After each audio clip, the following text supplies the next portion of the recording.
Hey everyone! Have you ever just looked at something in your home, a vase, a little statue, whatever, and really wondered what gives it its story? Well, today, we're going to dive deep into that. We're going to see how a seemingly simple, decorative piece can hold all these layers of amazing meaning, from the actual metal it's made of, all the way to the memories it holds. It really all boils down to this one big question, right? Is an object's value just about the material or the craftsmanship? Or is it something more? Something about the memories we tie to it? We're going to go on a little journey here to deconstruct that value, peeling back the layers one by one. So, to do this, we're going to focus on a single object, a silver flower plant. And it's described as a piece that brings color, elegance, and joy. Sounds nice, but what's really behind those words? Come on, let's find out. Okay, so you have to start at the very beginning, with the literal foundation of the object. Its story really begins with its core material, the actual stuff it's made from.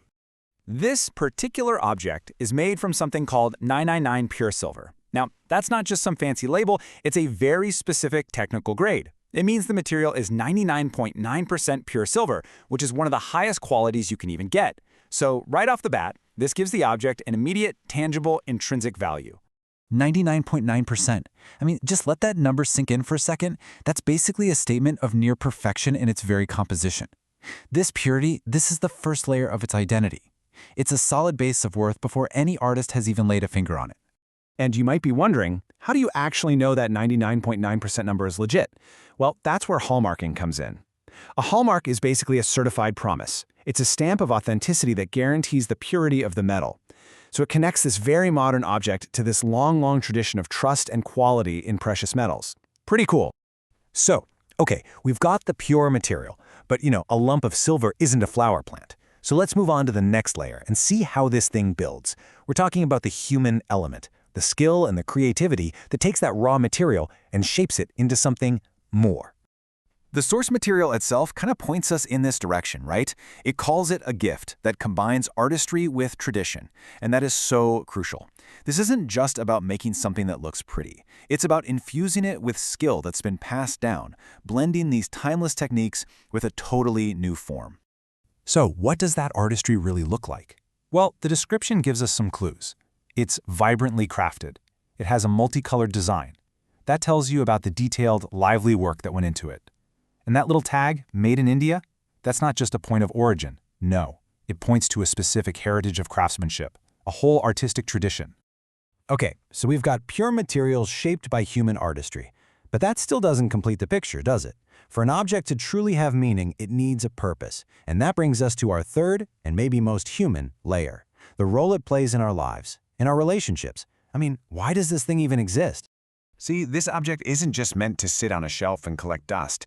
It's designed to be a messenger. It's a gift for housewarmings, for Diwali, for weddings. It's meant to be part of life's most important celebrations and milestones, carrying good wishes with it. And this all leads us to a really crucial point. Its ultimate function is emotional. The object becomes this vehicle for feeling, for sentiment. It's designed to make someone feel happy, celebrated, and appreciated. The purest silver, the detailed artistry, it all serves this much higher purpose. So, let's bring these three layers back together now. We have the pure material, right? Then the skilled artistry, and finally, the heartfelt purpose. And when you combine all of them, you don't just get a decoration. No way. You get what we could call a modern heirloom. It's really cool when you see it laid out like this. On one hand, you have all this tradition, the 999 pure silver, the cultural gifting for things like Diwali and weddings, the Indian craftsmanship. But on the other hand, you've got modernity, its use as contemporary home or office decor, its unique, vibrant design. This single object actually lives in both worlds. It connects the past right to the present. Which, of course, brings us all the way back to where we started, but now with a whole new perspective. So I want you to look around you, right now. Think about a cherished object you own. What's it made of? Who made it? And what purpose does it serve in your life? What stories are just waiting to be deconstructed right there in your own home?